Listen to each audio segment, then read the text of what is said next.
ശ്രീമദ് ദേവി ഭാഗവതം ചതുർത്ഥ സ്കന്ധം, 4ാவது സ്കന്ധത്തിലെ 21ാவது അധ്യായം.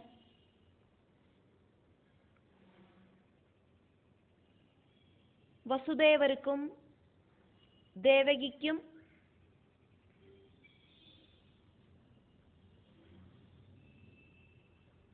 பிறந்த 6 புத்திரர்களை கம்சன் கொன்னுட்டான். தேவகியோடு அந்த குழந்தைகளோட பேரு கீர்த்திமான், பத்ரசேனன், ரிஜ்ஜு, சமர்த்தன், சமீஷன், அஹீஸ்வரன். இப்படி இருக்கிற 6 குழந்தைகளை கம்சன் വധിച്ചാൻ, കല്ലിൽ അടിച്ചു കൊന്നാൻ. അതെല്ലാമൊക്കെ നമ്മൾ பார்க்கிறோம். 7வது குழந்தையான ബലഭദ്രസ്വാമി സുഭദ്രയോട് ഗർഭപാത്രத்துக்கு ഭഗവൽ മായയാല മാറ്റപ്പെട്ടത്. 8வது പുത്രനായിട്ട് ശ്രീകൃഷ്ണ ഭഗവാൻ பிறந்தார். அந்த ശ്രീകൃഷ്ണ ഭഗവാൻ നന്ദഗോപർ യശോദൈ ദമ്പതികളോട് വളർത്തു പുത്രനായിട്ട് വളർക്കപ്പെട്ടാർ. അവൾക്ക് பிறந்த மாயாதேவியான பாலிகையை தேவகியோடு பக்கத்துல வசுதேவர் கொண்டு வந்து போட்டார். பகவல் மாயையால வசுதேவருக்கு அர்த்தராத்திரிக்கு യാത്ര பண்ணி மதுராபுரியிலேருந்து அம்பாடிக்கு യാത്ര பண்ணி, அம்பாடியிலேருந்து மறுபடியும் மதுராபுரிக்கும் യാത്ര பண்ணி இந்த குழந்தைகளை மாத்திர வேலைகளை செய்யறதுக்கு சாதிச்சது. அந்த குழந்தை യോഗമായാദേവിயான ഭഗവാൻ ശ്രീകൃഷ്ണനോട് സഹോദരിയായിട്ട് വാനത്തിലെ പറന്ന് നിന്ന് കംസൻ കല്ലില പോട്ട് അടിച്ചോണേ அந்த குழந்தை வானத்தில பறந்து நின்று கம்சா உன்னோடு அந்தகன் பிறந்தாச்சு அப்படிங்கிற அந்த உண்மையை தெரிவிச்சிட்டு இந்த பிரபஞ்சத்தில் இருக்கிற எல்லா உயிரினங்களுக்கும் நன்மை உண்டாகிறதுக்காயிட்டு அந்த மாயாதேவி பல பல ஸ்தலங்களில தன்னோட சக்தியை ஸ்தாபிச்சான். வியாசரிங்க ஜனமேஜயனுக்கு பகவானோட கதைகளை சொல்லிண்டாக்குமே இருக்கார். அதையாக்கும் நம்ம பார்த்துட்டு இருக்கோம். 1வது ஸ்லோகம். அத காலேது சம்பிராப்தே தேவகி தேவரூபிணி கர்ப்பம் ததார விதிவத் வசுதேவேன சங்கதா. அத காலேது சம்பிராப்தே தேவகி தேவரூபிணி கர்ப்பம் ததார விதிவத் வசுதேவேன சங்கதா. காலங்கள் அனுகூலமாயிட்டு வந்தோன தேவரூபிணியான அந்த தேவகி வசுதேவர்கிட்ட கூடி சேர்ந்து கர்ப்பம் ധരിச்சா.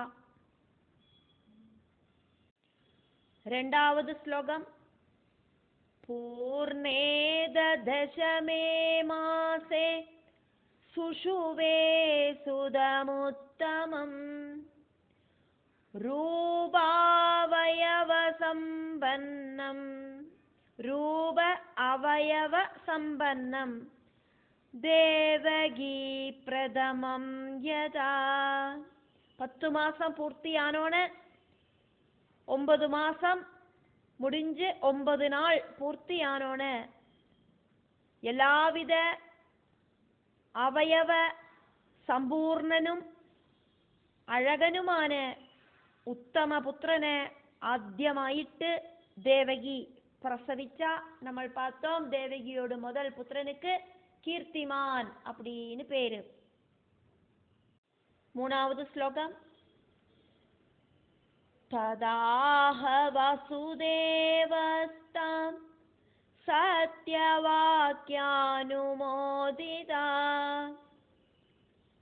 ഭാവിത്വാച്ച മഹാഭാഗോ ദേവകീം ദേവമാതരം. തത് ആഹ വസുദേവഃ താം സത്യവാക്യ അനുമോദിതഃ ഭാവിത്വാത് ച மகாபாகः தேவகீம் தேவமாதரம்.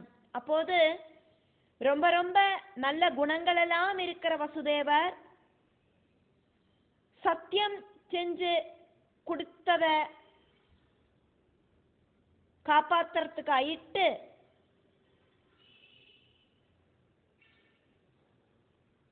மஸ்டாயிட்டு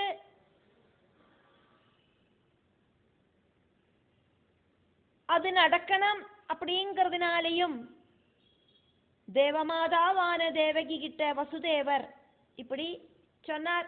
கம்சனுக்கு சத்தியம் பண்ணி கொடுத்திருக்கார். சத்தியத்தை மீற முடியாது, அவசியம் அந்த சத்தியத்தை காப்பாத்தியே ஆகணும். முதல் புத்திரன் ஜெனிச்சாச்சு, இனி அந்த புத்திரனை கொண்டு போய் கம்சனோட கையில கொடுக்கணும். அதனாலேயே ரொம்ப ரொம்ப சத்தியத்தை மீறாத்த சத்குணம் இருக்கிற வசுதேவர் தேவகி கிட்ட சொல்லறதுக்கு ஆரம்பிக்கிறார். 4வது ஸ்லோகம். வரோரு சமயம் மே த்வம் ஜானாசி ஸ்வசுதார்ப்பணே மோஜிதா த்வம் மகாபாகே சபதேன மயா ததா. ஏ அழகி, நான் பண்ணின சத்தியம் உனக்கு தெரியுமே. நல்ல குணம் இருக்கிறவளாக்குமே, நீ சத்தியத்தை மீற மாட்டியே. அதனாலேயாக்கும் இங்க வசுதேவர் தேவகிய மகாபாகே அப்படின்னு சொன்னது. எல்லா விதமான நல்ல குணங்களும் இருக்கிறவளே அப்படின்னு அர்த்தம். நான் உன்னை கம்சன் கிட்டேந்து காப்பாத்தினது சத்தியம் பண்ணி கொடுத்துட்டு ஆக்கும் அப்படிங்கிற விஷயம் உனக்கு தெரியுமே. நமக்கு பிறக்கிற எல்லா குழந்தைகளையும் கம்சன் கிட்ட கொண்டு போய் கொடுக்கறேன் அப்படின்னு நான் சொன்னது உனக்கு தெரியுமே. அப்படி ஒரு சத்தியத்தை செஞ்சு கொடுத்ததுனாலேயாக்கும் கம்சன் உன்னை கொல்லாதக்கி விட்டான் அப்படிங்கிறதும் உனக்கு தெரியுமே. 5வது ஸ்லோகம். இமம் புத்ரம் சுகேஷாந்தே தாஸ்யாமி भ्रातृसूनवे गले कंसे विनाशार्थं दैवे किं वा करिष्यसि विचित्रकर्मणां पागो दुर्ज्ञेयो ह्यकृतात्मभिः इमं पुत्रं सुकेशान्ते दास्यामि भ्रातृसूनवे गले कंसे विनाशार्थं दैवे किं वा करिष्यसि विचित्रकर्मणां पागो दुर्ज्ञेयः हि अकृतात्मभिः. அதனால கருகருன்னு தலைமுடி இருக்கிறவளே, கார்வேணி கருப்பு கலர்ல தலைமுடி நன்னாயிருக்கிறவளே, அழகாயிருக்கிறவளே, நம்மளோடு இந்த புத்திரனை நான் உன்னோடு அப்பாவோடு சகோதரனான புத்திரனுக்கு கொடுக்கட்டுமா? கொடுக்கறேன். துஷ்டனான கம்சனேயும் விதியேயும் உனக்கு இல்லாம பண்றதுக்கு சாதிக்குமா? கர்ம விபாகத்தோடு அந்த விசித்திர பாவத்தை துஷ்கிருதம் பண்றவாளுக்கு தெரிஞ்சுக்கிறதுக்கு சாதிக்காது. அதனால கம்சனுக்கு நான் இந்த புத்திரனை கொண்டு போய் கொடுக்கறேன். അവൻ ദുഷ്ടനാക്കും. அதனால വിനാശകാലേ വിപരീത ബുദ്ധി, അവനുക്ക് നാശം അടുത്തെടുത്ത്, அதனாலயாக்கும் அவனுக்கு ஒன்ன கொல்லணும் தோணித்து. இப்ப இந்த புத்திரனை நான் கொண்டு போய் கொடுக்கிறேன், அவனை தண்டிக்க வேண்டினது பகவான் பார்த்துப்பர் அப்படின்னு வசுதேவர் தேவகி கிட்ட சொல்றார். 6வது ஸ்லோகம். சர்வேஷாம் கில ஜீவானாம் காலபாசானுவர்த்தினாம் போக்தவ்யம் ஸ்வகிருதம் கர்ம சுபம் வா யதி வா சுபம். சர்வ ஏஷாம் கில ஜீவானாம் காலபாச அனுவர்த்தினாம் போக்தவ்யம் ஸ்வகிருதம் கர்ம சுபம் வா யது இவ அசுபம். காலபாசத்துக்கு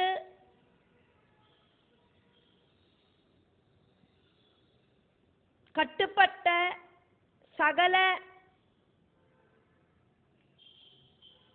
ஜீவர்களுக்கும், சரீரம் எடுத்தரவா அத்தனை பேருக்கும் ஜனிச்சானா மரணம் அப்படிங்கிறது சுனிச்சயம். அதனால ஜனிச்ச அத்தனை பேருக்கும் பகவான், காலஸ்வரூபியான பகவான் மரணத்தை கொடுக்கவே செய்வர். அப்ப காலபாசத்துக்கு அடிபணிஞ்ச எல்லா ஜீவன்மார்களுக்கும் அவாவா செஞ்ச கர்மபலம் சுபமானாலும் அசுபமானாலும் அனுபவிச்சுதான் தீரணும். அதனால நான் இந்த புத்திரனை கொண்டு போய் கம்சன் கிட்ட கொடுக்கிறேன். 7வது ஸ்லோகம்.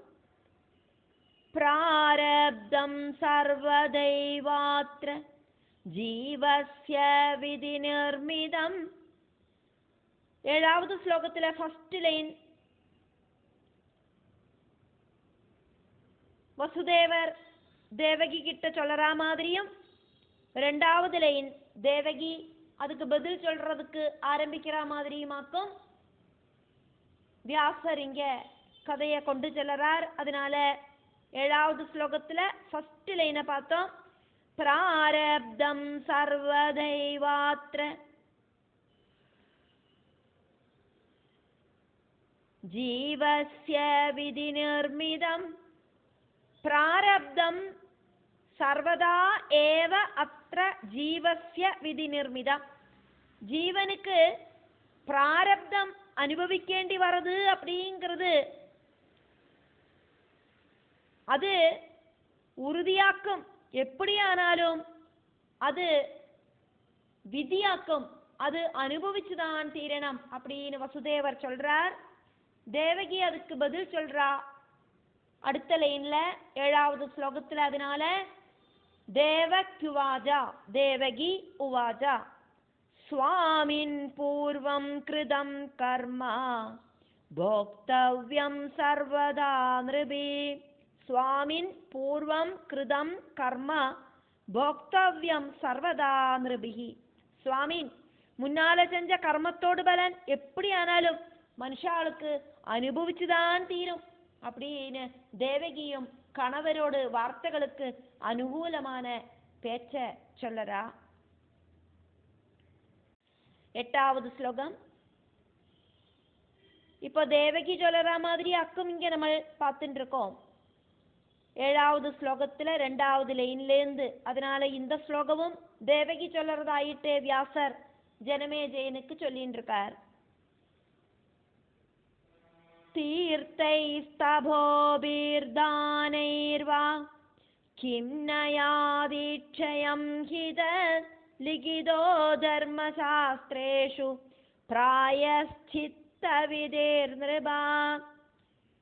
ஆனா தீர்த்தாடனம், தபசு, தானங்கள் இதனால இந்த கர்மபலம் அப்படிங்கிறது இல்லாம ஆகாதா அப்படின்னு தேவகி தன்னோட டவுட்டை கணவர்கிட்ட கேட்கிறா. தர்மசாஸ்திரங்களில பிராயச்சித்த கர்மங்களை சொல்லப்பட்டிருக்கே அப்படின்னு கேட்கிறா. 9வது ஸ்லோகம். பூர்வார்ஜிதானாம் பாபானாம் விநாசாய மகாத்மவே பிரம்மஹா ஹேமஹாரிஜ சுராபோ குருதல்பக ஜென்ம ஜென்மாந்தரமா செஞ்சு கூட்டின கர்மங்களோடு நாசத்துக்கு வேண்டிட்டாக்குமே மகாத்மாக்கள் தர்மசாஸ்திரங்களில பிராயச்சித்த கர்மங்களை எழுதியிருக்கா. பிரம்மஹத்யா பாபம் செஞ்சவனுக்கு, அதே மாதிரி சொர்ணத்தை திருடினவனுக்கு, மத்தியபானம் நடத்தினவனுக்கு, குருபத்னிய பிராபிச்சவனுக்கு, இப்படி இருக்கிற துஷ்பிரவருத்தி செஞ்சவனுக்கெல்லாம் பிராயச்சித்தம் அப்படிங்கிறத தர்மசாஸ்திரங்களில சொல்லப்பட்டிருக்கே. 10வது ஸ்லோகம். द्वादशाब्दव्रते जीर्णे शुद्धिं यादि यदस्तदा मन्वादिभिर्यदोद्दिष्टं प्रायश्चित्तं विधानदा. 12 വർഷം വ്രതമനുഷ്ഠിച്ച പുനിതമായിടുവാ. மனு தொடங்கின சிரேஷ்டர்கள் விதிச்சிருக்கிற அந்த பிராயஷ்சித்த கர்மங்கள், மனுஸ்மிருதியில சொல்லப்பட்டிருக்கிற அந்த பிராயச்சித்த கர்மங்கள் விதி அனுசரிச்சு சொல்லப்பட்டவையாக்குமே. அதெல்லாம் 11வது ஸ்லோகம். ததா கிருத்வா நர பாபான் முச்யதே வானவானக விகீதவஜனாஸ்தே கிம் முனயஸ்தத்வதர்ஷினா. ததா கிருத்வா நரஹ பாபாதமுச்யதே வா ந வா அனகா விகீதவஜனாஹ தே கிம் முனயஹ தத்வதர்ஷினஹ. பிராயஷ்சித்த கர்மங்கள் விதி அனுசரிச்சு செஞ்சானாக்கா மனுஷா பாபத்திலேந்து மோசனம் செய்யப்பட மாட்டாளா? அப்படி இல்லேனாக்குமா நீங்க சொல்லற? அவ வெறும் அர்த்தசூன்யமான வாக்குகளை சொல்லுவாளா? மனுஸ்மிருதியிலெல்லாம் சொல்லப்பட்டது உண்மை கிடையாதா? தத்துவதர்ஷிகளாயிருக்கிற திரிகால ஞானிகளாயிருக்கிற முனிசிரேஷ்டர்கள் அல்லவா அவ சொல்ற வாக்குகள் எல்லாம் வீண் வாக்குகளாக்குமா அப்படின்னு தேவகி வசுதேவர்கிட்ட தன்னோட டவுட்டை கேட்டு இருக்கா. 12வது ஸ்லோகம்.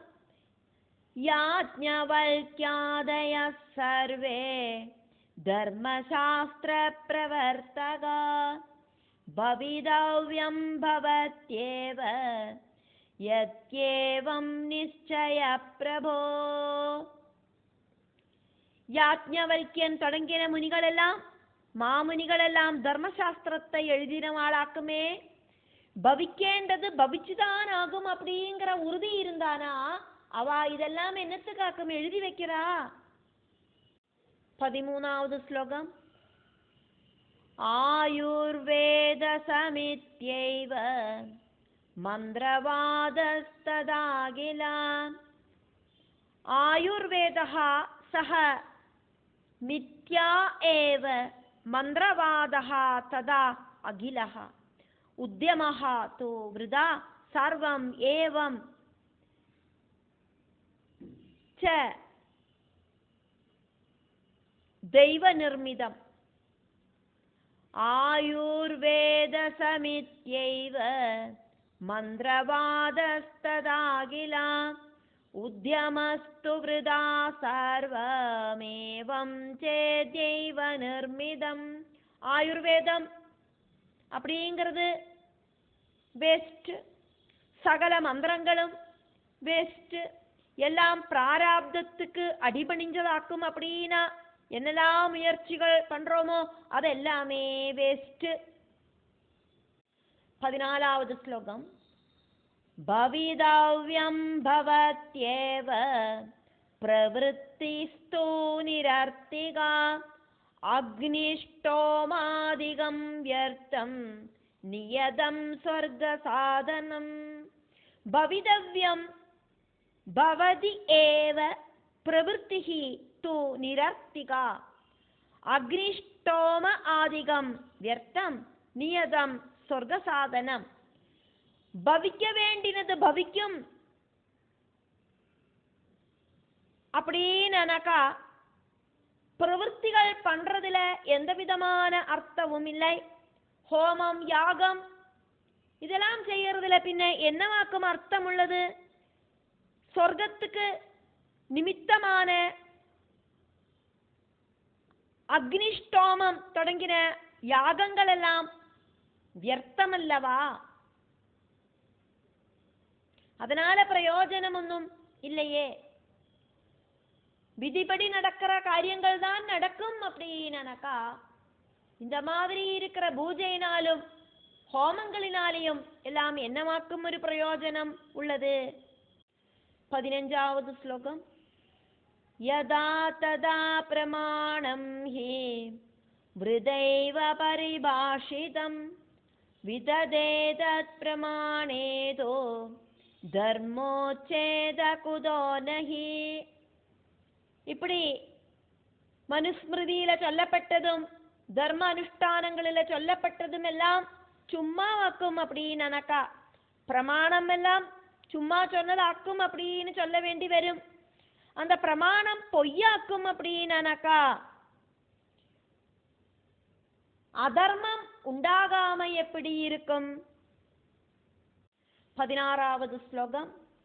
உத்யமே ஜக்ருதே சித்தி பிரத்யட்சேணைவ சாத்யதே தஸ்மாதத்ர பிரகர்த்தவ்ய பிரபஞ்ச சித்த கல்பகா. பிரயத்னம் செஞ்சானாக்கா அதனோடு ஃபலம் உண்டாகும் அப்படிங்கிறது பிரத்யட்சமாக்கும். ஒரு ஆக்ஷன் அப்படின்னு உண்டானா அதுக்கு ஒரு ரியாக்ஷன் அப்படிங்கிறது இருக்கு. அதனால இந்த விஷயத்துல ஏதாவது ஒரு உபாயம் மனசுல யோசனை பண்ணி கண்டுபிடியுங்கோ. நமக்கு பிறந்திருக்கிற இந்த முதல் குழந்தைய கொண்டு போய் துஷ்டனான கம்சன் கிட்ட கொடுக்காதங்கோ. சத்தியம் பண்ணினா மீறக்கூடாது அப்படிங்கிறது உண்மைதான். அந்த சத்தியத்தை மாத்தி சொல்லாத மாதிரி ஏதாவது அதுக்கொரு பிரதிவிதி இருக்கா அப்படிங்கிறத யோசனை பண்ணி பாருங்கோங் கனவா அப்படின்னு தேவகி வசுதேவர்கிட்ட சொல்றா. 17வது ஸ்லோகம். யதாயம் பாலகக்ஷேமம் பிராப்னோதி மம புத்ரகா மித்யாயதி பிரகர்த்தவ்யம் வஜனம் சுபமிச்சதா. எப்படி என்ன செஞ்சால் ஆக்குமோ என்னோட புத்திரனுக்கு க்ஷேமம் உண்டாகும், அந்த மாதிரி ஒரு விஷயத்தை செய்யணுமே. சுபமாயிட்டு எல்லாம் நடக்கணும் அப்படின்னு ஆசைப்படுறவனுக்கு வாயில ஏதாவது ஒரு பொய் வார்த்தை வந்தா கூடியும் அதுக்கு தவறில்லை அப்படின்னு சொல்லி கேள்விப்பட்டிருக்கேன். 18வது ஸ்லோகத்துல ஃபர்ஸ்ட் ஸ்லோகத்துல அதாக்கும் சொன்னது. ந தத்ர தூஷணம் கிஞ்சேத் பிரவதந்தி மனிஷினா. தேவகி வசுதேவர்கிட்ட 18வது ஸ்லோகத்துல ஃபர்ஸ்ட் லைனையும் கொடியும் சொல்லிட்டு தன்னோட வார்த்தைகளை நிப்பாட்டுறா. ந தத்ர தூஷணம் கிஞ்சித் பிரவதந்தி மனிஷினஹா. அப்படி சொன்ன வாக்க காப்பாத்தாம இருக்கிறதுல அது நல்லது காக்கும் அப்படின்னாக்கா என்னோட புத்திரனோட க்ஷேமத்துக்கு நம்மளோட புத்திரனோட க்ஷேமத்துக்காக்கும் நீங்கள் அந்த சத்தியத்தை மீறறேல் அப்படின்னாக்கா அதுல தப்பொன்னும் இல்லை அப்படின்னாக்கும் நான் நினைக்கிறேன். புத்தி இருக்கிறவா அப்படி ஆக்குமே சொல்லறா, அதே ஆக்குமே நான் கேட்டிருக்கேன், அது ஆக்குமே இப்போ உங்ககிட்ட சொல்றேன் அப்படின்னு சொல்லறா தேவகி. 18வது ஸ்லோகத்துல 2வது லைன்ல இருந்து வசுதேவர் சொல்லறதாயிட்டாக்கும் வியாசர் ஜனமேஜயனுக்கு சொல்லிட்டு இருக்கார். அதனால 18வது ஸ்லோகத்துல 2வது லைன் வசுதேவ உவாஜா நிஷாமய மகாபாகே சத்யமேதத்ரவீமிதே. சிரேஷ்டையானவளே, பகவான் ஸ்ரீகிருஷ்ணனை கர்ப்பம் தரிக்கிறதுக்கு கெப்பாசிட்டி எபிலிட்டி இருக்கிறவளே, கேளு, நான் சொல்லறது உண்மையாக்கம். ஸ்லோகம் 19. உத்யமகலு கர்த்தவ்ய ஃபலம் தெய்வவசானுகம் த்ரிவிதானிஹ கர்மாணி சம்சாரேத்ர புராவிதம். முயற்சி பண்ணணும், அதனோட ரிசல்ட்டு அப்படிங்கிறது விதி எப்படியோ அப்படி நடக்கும்.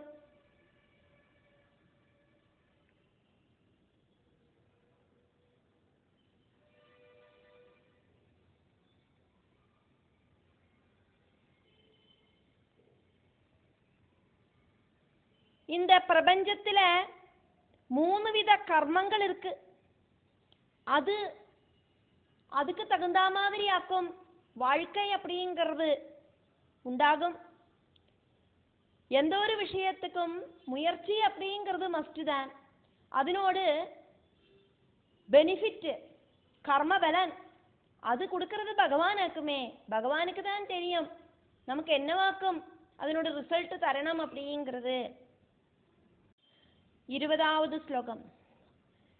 பிரவதந்தேஹ ஜீவானாம் புராணேஷ்வாகமேஷு ச சஞ்சிதானி ஜீர்ணானி பிராரப்தானி சுமத்யமே. உயிரினங்களை பந்தபாசத்துல கொண்டு செல்றதாக்கும் இந்த 3 விதமான கர்மங்கள். வேதங்களிலேயும் புராணங்களிலேயும் சொல்லப்பட்டிருக்கு. சஞ்சித கர்மங்கள், அதே மாதிரி இப்ப நடந்துட்டு இருக்கிற விஷயங்கள், அதே மாதிரி பிராரப்த கர்மங்கள் இப்படின்னு